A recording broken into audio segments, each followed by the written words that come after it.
Great steel magnate Andrew Carnegie, when asked the formula for success, answered, "Put all your eggs in one basket, then watch the basket." Let's be frankly realistic. Who gets laid off work during an economic slump? Well, what gets thrown over the side when a ship is in danger of going down? Everything not absolutely vital to the operation of the craft and the safety of its passengers.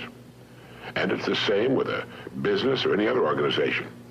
With a corporation, its main purpose is to remain in business forever. As long as it remains in business, it can provide a needed product or service, protect the investment of those who have faith in it, and provide jobs for those who are vital to its continuity of operation. It's the duty of management to protect the firm and the people who depend upon it, just as it's the captain's duty to do everything in his power to keep his ship sailing. All a person needs to do is to make certain that he or she is a vital part of his business or organization. Those who insist on remaining spare gear must expect to be jettisoned when things get too rough for safety. Nobody, particularly the captain, likes to see cargo thrown over the side, but if it'll help save the ship, there's simply nothing else to do. That's why people are laid off. It has nothing to do with management and labor relations or personalities, and in the long run, it's best for everyone, since once smooth sailing has again been reached, additional employment can be made available. So each of us must decide whether we want to be part of the cargo or a member of the crew. It's hard changing your life. It was hard when just over 3 years ago, in the Penobscot building in Detroit, Michigan, where I was operating my business, and I fell on some hard times, and I was sleeping in my office. It was hard coming into the lobby, and the security said, "Excuse me, Mr. Brown, can we see you for a moment?" And I said, "Yes," and I walked up to the counter, and he gave me an envelope. And he said, "Would you mind reading it here?" And I opened the envelope, and the envelope was from management that said, "This is an office tower. It's not a hotel. Please do not sleep in your office." And I said, "Excuse me, sir." I said, "I just work long hours in creating my business. I'm an entrepreneur. And right now, things are bad for me. But they're not going to be this way always. And I just asked for the opportunity to continue to operate like I'm doing. I'm not trying to make this my home." And it was hard coming through the lobby. And sometimes they would laugh. There's a guy talking about becoming successful. And look at him. He's bathing in the bathroom upstairs on the 21st floor. He sleeps on the floor. Him and 2 other dreamers up there. Look at him. It was hard, ladies and gentlemen, coming to speak to people. And I was facing financial difficulties in my own life. I was behind on my bills and my dreams, and I'm saying to them, you can live your dream. It was hard, ladies and gentlemen. It was very difficult to pick myself up each day believing that I could do it. There were times that I doubted myself. I said, "God, why is this happening to me? I'm just trying to take care of my children and my mother. I'm not trying to steal or rob from anybody. Why did this have to happen to me?" It was very hard. And here's what I want to say to you. For those of you that have experienced some hardships, don't give up on your dream. No one could have convinced me by holding on, by continuing to push forward, by continuing to run toward my dream, that one day I would have my own talk show. It's a long shot, ladies and gentlemen, from Liberty City, an abandoned building on a floor, never knowing my mother or father. It's a long shot. Being here with you today in this dome in Atlanta, it's a long shot. No college training, labeled educable, mentally retarded, but I kept running toward my dream.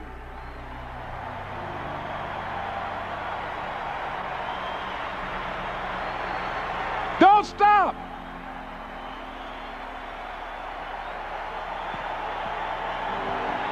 Don't stop.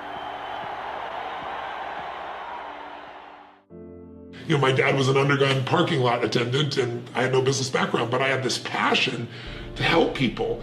And then I was this artist, like a lot of the dentists out there, and I wanted to do this beautiful work, but I realized again, boy, if I don't learn how to market and innovate, all these ideas are just gonna die with me.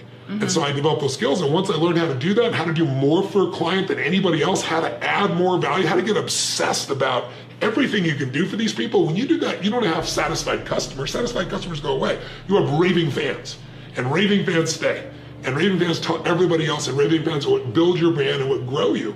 So those things allowed me to grow in my educational business, and then I just applied those to other businesses. We become what we think about most of the time, and that's the strangest secret. This is why thinking is so vital. This is why a goal is so important, because we will become that. This is why people who set goals achieve them. The trouble with men is not in achieving their goals. They do that. It's in establishing them.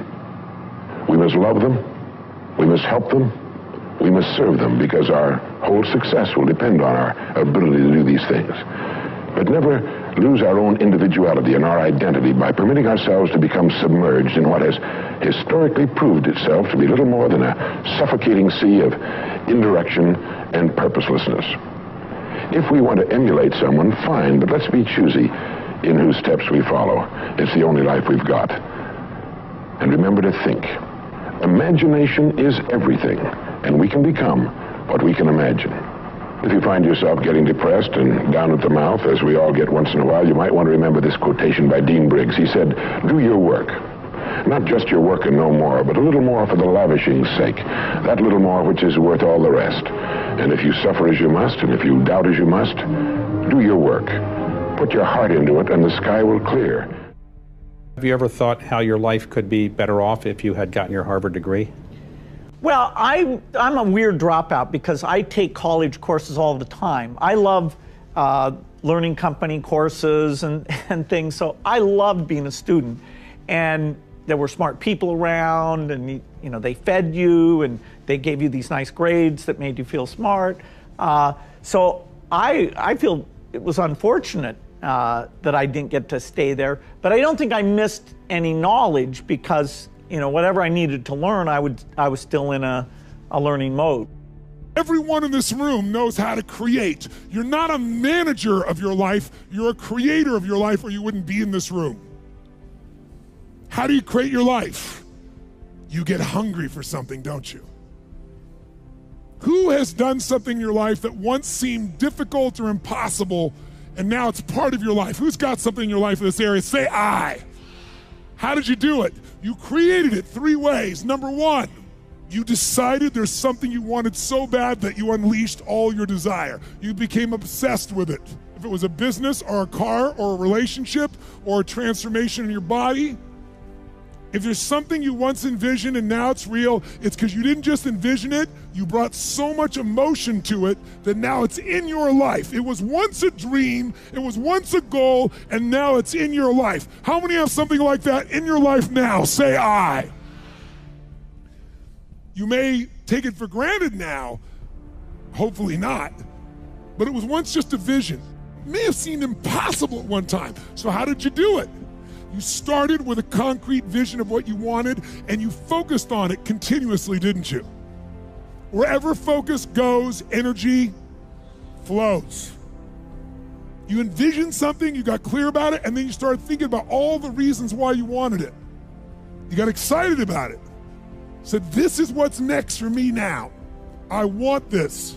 You may have dreamed about it, thought about it, talked about it. But when you focus on something continuously, something magical happens. You get insights, don't you? You overhear a conversation and you hear something you wouldn't have heard if you didn't have that outcome or goal that you wanted so badly. Who's ever come up with something, obsessed about it, didn't even know how to do it, and it just happened and it came together? Who's had that experience? Say I. So why don't we tap into that power now for your business and life? Have a routine that's disciplined, that's predictable, and bloody well stick to it. You're going to be way healthier and happier and saner if you do that. And then the other thing that you need, because this is one of the things the psychoanalysts got wrong, I think, is that they overestimated the degree to which sanity was a consequence of being properly structured internally, you know? Because from the psychoanalytic point of view, you're sort of an ego, and that ego is inside you. And of course, it rests on an unconscious structure. But the purpose of psychoanalysis is to sort out that unconscious structure and the ego on top of it, and to make you a fully functioning and autonomous individual. But there's a problem with that, because the reason that you're sane as a fully functional and autonomous human being isn't because you've organized your psyche, even though that's important. The reason that you're sane, if you have a well-organized unconscious and ego, is because other people can tolerate having you around for reasonably extensive periods of time and will cuff you across the back of the head every time you do something so stupid that people will dislike you permanently if you continue. And so what people are doing to each other all the time, just non-stop, is broadcasting sanity signals back and forth, right? It's like you smile at people if they're not only behaving properly, but behaving in a way that you would like to see them continue to behave. You frown at them if they're not, you ignore them if they're not, you shun them, you roll your eyes at them, you manifest a disgust face, you don't listen to them, you interrupt them, you won't cooperate with them, you won't compete with them. It's like you're blasting signals at other people about how to regulate their behavior so frequently, well, it just makes up all of your social interaction. That's why we face each other, and we have emotional displays on our face, and we're looking at each other's eyes, and we know as much as we can about what's going on with each other, given that we don't have immediate access to the contents of their consciousness. And so partly what you're doing with your routine is establishing yourself as a credible, reliable, trustworthy, potentially interesting human being who isn't going to do anything too erratic at any moment. And everyone else is around there tapping you into shape, making sure that that's exactly what you are. And that's how you stay sane. And so what happens to people too, if they don't have a routine and they get isolated, is they start to drift. And they drift badly because the world is too complicated for you to keep it organized all by yourself. You just cannot do it. So we outsource the problem of sanity. And it's very intelligent that we outsource the problem of sanity, because sanity is an impossibly complex problem. And so the way that we manage the incredibly complex problem is we have a very large number of brains working simultaneously on the problem all the time. You have made a significant contribution in the fight against AIDS in Africa.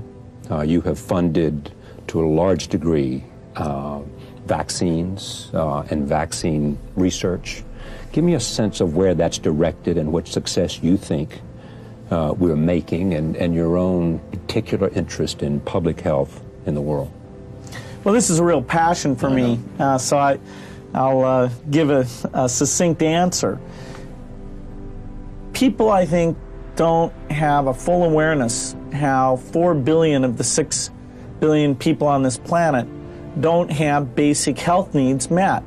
The death rate of infants, the epidemic infectious diseases that are just a way of life in most of the world don't exist in the developed world. And yet the research isn't going on for the medicines that would get rid of these diseases. Even diseases like tuberculosis, where for a few $100s lives can be saved, that's not being done. Vaccines aren't being moved from the rich world to the poor world.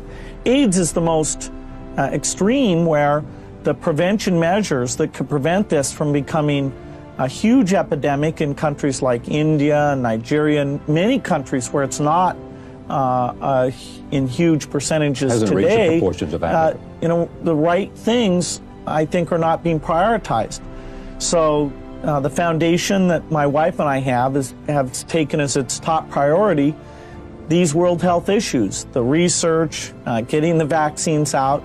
And it's been fascinating to learn about this and to try and say that all these lives, the lives all over the world, should be treated with the same value that we treat lives here in the rich world. So just to sum up, in a sense, I mean, what you have learned from your own involvement, from funding it in terms of more money than had ever been applied, is that it can make a difference. Absolutely. Millions of lives can be and should be saved through these efforts. And we can make a difference, and we can encourage others to get involved. That was my last question. Is that happening as you fund these efforts? Is it becoming a kind of wedge that other governments and other foundations and other sources of following suit or matching? Yeah, we've seen a good start, I would say. The vaccine fund we put together, we put in $750 million now. Governments have agreed to put up $500 million in addition to that. In the AIDS area, some of the things we've backed have been able to attract additional money. Having said that, this is a cause that somehow deserves more visibility, because when you talk to people about this and they hear about malaria or AIDS, they really do care and they think their government's doing more. And so, when I'm not working, a lot of my creativity is going into what could be done to show people that their money would be well spent, it would make a difference, and try and make sure that world health gets more priority. Then you can save lives. That's what it's all about. The only reason that most of us don't accumulate a level of achievement in our lives, one, most people end up aiming low. That's what I did most of my life, that most people fail in life, not because they aim too high and miss. Most people fail in life because they aim too low and hit. And that's what I did. I was a disc jockey. I was very satisfied. I achieved a level of professionalism and mastery in that area. And then someone challenged me and said, you can do more.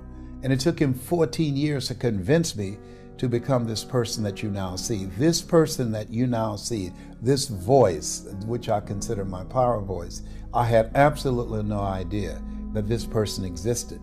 But there are sometimes in life, someone can take you to a place within yourself where you can never go by yourself. And he saw something in me. And sometimes you have to believe in somebody's belief in you until your belief kicks in. No one can live without a routine. You just forget that. If you guys don't have a routine, I would recommend, you get one going, because you cannot be mentally healthy without a routine. You need to pick a time to get up.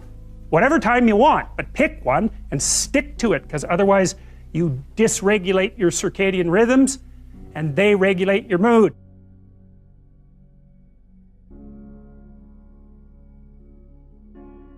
We've competed against various forms of Unix over the years, and Linux is growing in popularity and definitely a competitor. How threatening a competitor? Well, it's a competitor we take very seriously. I think, part of Microsoft's success is that we don't underestimate the importance of the work that other companies are doing. And so we look out, we think, are there aspects of that are best practices? For example, online support, some of the community things that are done around Linux are done very well. So, we're thinking about it, making sure that our innovation will make sure that our value and our leadership stays in front. The one universal rule that idiots in finance know is diversification. It's the only free lunch. You've got to diversify. Because if you put all your eggs in one basket, no matter how good the basket is, one day that real estate market, that stock market, that bond market, that collectibles market, whatever you invest in, Ray Dalio showed me statistically, it'll drop 50 to 70% on a day. Now, if you're later in life when that happens, it's over for you. Right. So you have to diversify, and yet most people, they know real estate, so they do it, or they know stocks, so they do it, or they grew up with their parents flipping things, and it's the wrong thing to do. Mm-hmm. So you've got to diversify in order for you to be able to truly succeed, and that's why when you own a business, if you put all your money in your business, which is what most of us do naturally, a lot of risk. You put all your eggs in one basket, and there's things that can happen. I mean, let's say you spent 20 years and you figured out how to put together the ultimate map, and you remember Garmin came out with this thing called the TomTom. I don't know if you remember, you used to put on your, are you old enough to remember that? You used to put on your phone? Or you used to put on your dash? Cost $100. It was a breakthrough. They were making like 100 million or something. They were. 6 months later, what happened? The iPhone came out with Google Maps. These little bastards, excuse my French, came out with it, put Google Maps, put their own map on here, and it costs how much? $0. What's that going to do to your business when someone takes your product or service and gives it away for free? So I always tell people, competition happens, technology happens. What you must do is have a second business with no moving parts, no people, no time. Maybe it takes you 3 days a year for 2 or 3 hours after you've read the book. You put it in place and you measure it 2 or 3 times a year. That's it. Yeah. Go on with your life. Now, if there's a trouble in your business, you're financially set. In my life, have 31 companies now. We have, what do we have? 1,200 employees, 7 different industries. We do $5 billion in sales. Yeah. I mean, that used to be, me and my seminar business. It's grown geometrically. Wow. But with all those moving parts, the only way I've been able to succeed is because I've taken every one of those businesses and I've diversified my assets so that when things were in trouble, I still had enough economics to take care of myself and keep the business going. So everybody needs to create a money machine that works while you sleep, that doesn't have moving parts, and that's what this is really about. There's a funny story that goes along with how we came up with the title of this book, and we are all to blame. Here I am writing a book about the importance of working with people, interacting with people, human relationships, and yet the way I and the publisher interacted was we would send emails to each other with title suggestions. Every now and then we'd get on the phone, but it was mainly done through email. Somebody would send a list of their favorite, and somebody would write back, "That's junk, I kind of like that one." And it was a labored, horrible process. We never agreed. It was just talking at each other. And coincidence, I happened to be walking past the publisher's office and decided to stick my head in and say hello. Went upstairs and we sat down, and within, I think, 30 or 40 minutes, we had a title that we all fell in love with. And what you realize is we can tell an idea to someone over email, but you can't interact. And if you think about how ideas really happen, it's not presentation, response. It's interruption and backwards and forwards and battling and saying, no, that's not what I mean. And it's messy. And it's the messiness that cannot happen over an internet connection, over email, because everything is exact over email. It can happen over the phone, but it's so much better in person when you get to see someone's body language and you see the frustration and you try and re-explain yourself. And we told each other stories as opposed to telling each other what we think it should be. And the story that I told was not being able to understand what made the Marines so amazing at what they do. I sat down with a Marine Corps general, General Flynn actually, who wrote the foreword for the book. And I said to him, "What makes the Marines so great?" And he looked at me and said, "Officers eat last." And it sort of struck me that if you compare that to the business world and the entrepreneurial world, entrepreneurs are always told, pay yourself first, look after yourself first. And yet, I'm being told by this Marine general that it's the complete opposite. And there's a symbolic gesture, but more importantly, there's an importance to it. There's a photograph I saw, in these Kenya shootings that happened not so long ago. We had the amazing experience that a photographer happened to be in the building. Usually we see the aftermath, and here we now have photographs of the actual shooting going on. And there's one photograph that was in the New York Times that both haunted me and inspired me to this day. It haunted me and inspires me, I should say. And it's the photograph of a mother, in the sound of gunshots, lays herself on top of her child. And you see this picture of a mother lying on top of her child, and you realize that's what it is. That's what leadership is. That when there is danger, it's not protecting myself, but it's rather willing to put myself in harm's way to protect another. That's what eating last means. It means that I will give the very essence of life, food and water, I will give it to the person I love first, so that they may live, even if it means I eat less. And that's what Officers Eat Last means. It is symbolic, but it is also very real. And real leadership, real leaders. I've even given up the terminology of good leaders and great leaders. You're either a leader or you're not a leader. That's it. Real leaders, biological, anthropological leaders, are that mother who instinctively, without weighing the pros and cons or the bad things that may happen to her, throw herself on her child. That's what leadership is. Do we believe that our leaders would throw themselves on us? If they heard gunshots, if the economy shook, would they quickly throw themselves on us? That's what Leaders Eat Last means. It is very literal. It is very, very literal. How do you get more of the things money will buy and all of the things that money won't buy? Now, money is not the most important thing in life, but it is reasonably close to oxygen. I mean, you know, when you need it, you really do need it. That's what I'm getting at. Now, I got to tell you, in all honesty, I like what money buys. I like to live in a nice house, drive a nice car, take that beautiful red-headed wife of mine out to nice restaurants and on nice trips. I like to play golf at the country club. And every one of those things costs money. But to tell you the truth, I love the things money won't buy. Money bought me a nice house, won't buy me a home. Money will buy you a companion, won't buy you a friend. Money will buy you a good time, won't buy you a peace of mind. Money will buy you a bed, won't buy you a good night's sleep. And let me explain something too. Interestingly enough, and I'm so grateful to be able to say this, I've got many of the things that money will buy, but all of the things money won't buy. And here's something rather fascinating. The more of the things you have that money won't buy, those are the things that will enable you to get more of the things that money will buy, and dramatically reduces stress in your life. That's what we want to be looking at. We want to look at the things that make a difference. I believe your philosophy of life is a key point. As you probably know, philosophy is simply the love of wisdom. Here's the philosophy I've built my life on, my career on. You can have everything in life you want if you'll just help enough other people get what they want. That's true in your personal life. It's true in your family life. It's true in your corporate life. You want to get ahead in life? You know, in this hooray for me to heck with you world, we frequently don't understand that if you are irreplaceable in the job you have, you're unpromotable where you are.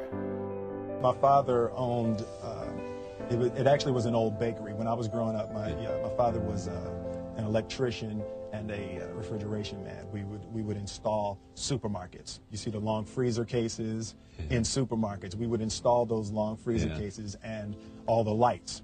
That's what we would do every summer. Yeah. So this one year, my father had his shop, and he decided for whatever reason that he wanted a new wall on the front of his shop. So he tore down probably about 16 feet high and probably about 30 feet long. He just completely tore the wall down, and my brother and I had to dig a 6-foot hole. We for were the mixing foundation. For the foundation. Right. We were mixing the concrete by hand. A year and a half. We were building this wall for a year and a half. Every day after school, we were coming, mixing concrete, putting it in the hole, doing it, and it was just myself and my little brother. And I remember standing back, looking at that wall, saying, there's going to be a hole here forever. There will never be anything but a hole here. That's right. And a year and a half later, have that many days. I know. A year and a half later, we laid the final brick. And my father stood back with my brother and I know he planned this. He says he didn't, but I know he had been planning this and writing this for his for the past 2 years. But we stood back, we looked at the wall, and he looked at me and my brother and said, "Now don't y'all never tell me that you can't do something," and walked into the shop. You ask people across the United States, is the future going to be better than the past? Most say no. My kids will be worse off than I am. They think innovation won't make the world better for them or their children. So who's right? The people who say innovation will create new possibilities and make the world better? Or the people who see a trend toward inequality and a decline in opportunity and don't think innovation will change that? The pessimists are wrong, in my view. But they're not crazy. If innovation is purely market-driven and we don't focus on the big inequities, then we could have amazing advances and inventions that leave the world even more divided. We won't improve public schools. We won't cure malaria. We won't end poverty. We won't develop the innovations poor farmers need to grow food in a changing climate. If our optimism doesn't address the problems that affect so many of our fellow human beings, then our optimism needs more empathy. If empathy channels our optimism, we will see the poverty and the disease and the poor schools. We will answer with our innovations, and we will surprise the pessimists. Over the next generation, you Stanford graduates will lead a new wave of innovation. Which problems will you decide to solve? If your world is wide, you can create the future we all want. If your world is narrow, you may create the future the pessimists fear. I started learning in Soweto that if we're going to make our optimism matter to everyone and empower people everywhere, we have to see the lives of those most in need. If we have optimism without empathy, then it doesn't matter how much we master the secrets of science. We're not really solving problems, we're just working on puzzles. I think most of you have a broader worldview than I had at your age. You can do better at this than I did. If you put your hearts and minds to it, you can surprise the pessimists. We're eager to see it.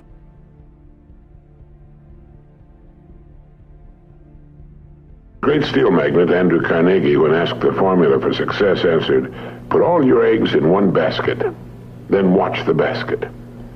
Let's be frankly realistic. Who gets laid off work during an economic slump? Well, what gets thrown over the side when a ship is in danger of going down? Everything not absolutely vital to the operation of the craft and the safety of its passengers. And it's the same with a business or any other organization. With a corporation, its main purpose is to remain in business forever. As long as it remains in business, it can provide a needed product or service, protect the investment of those who have faith in it, and provide jobs for those who are vital to its continuity of operation. It's the duty of management to protect the firm and the people who depend upon it, just as it's the captain's duty to do everything in his power to keep his ship sailing. All a person needs to do is to make certain that he or she is a vital part of his business or organization. Those who insist on remaining spare gear must expect to be jettisoned when things get too rough for safety. Nobody, particularly the captain, likes to see cargo thrown over the side, but if it'll help save the ship, there's simply nothing else to do. That's why people are laid off. It has nothing to do with management and labor relations or personalities, and in the long run, it's best for everyone, since once smooth sailing has again been reached, additional employment can be made available. So each of us must decide whether we want to be part of the cargo or a member of the crew.